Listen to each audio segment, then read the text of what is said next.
हम पहुंच गए अखन मीना बाजार। सोनपुर के मीना बाजार में देखियो कते बड़ा मीना बाजार एत लगे छे से देखियो। बहुत लंबा, बहुत चौड़ा, बहुत क्वालिटी वाला और बहुत सस्ता में तो सामान भेटे छे। अब अहाँ के देखाबै छी मीना बाजार के पूरा सीन सब केना की सब बिका रहल छे आ की रेट छे। हरेको माल छे, सब तरह के सामान छे। अब देखाबै छी। हम सब पहुंच गेल छी अखन मीना बाजार। आ देख सके छिए ई टोटल आइटम जतेक भी देख रहल छिए ई टोटल मीना बाजार के आइटम छे। मीना बाजार में अखन हम सब घुस गेल छी।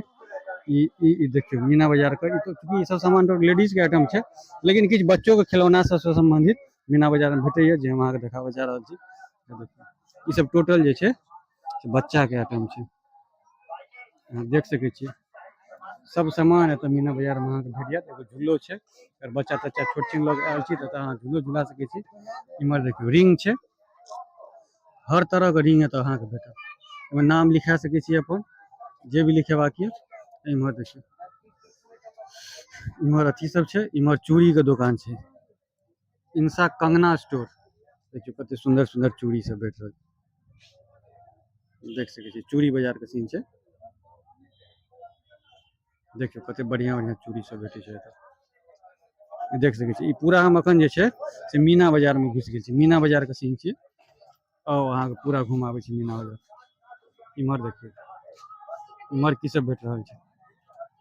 ये टोटल मीना बाजार का सीन छे। हर एक माल है क्या ये सब? अलग अलग दाम? अच्छा ठीक।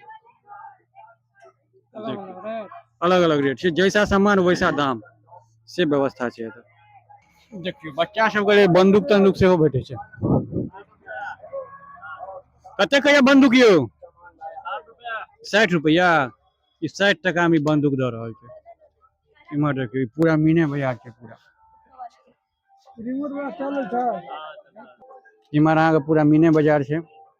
ई पूरा मीने बाजार छे। सोनपुर का मीना बाजार बहुत बड़ा छे। एहन एहन 20 जगह लागल छे मीना बाजार।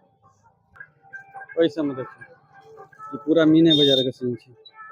पेन कंघी अगरम बगरम सबटा जे छे से मीना बाजार में भेट रहल छे। देख सके छी ई पूरा मीना बाजार के सीन छे अहाँ जे देख रहल छी।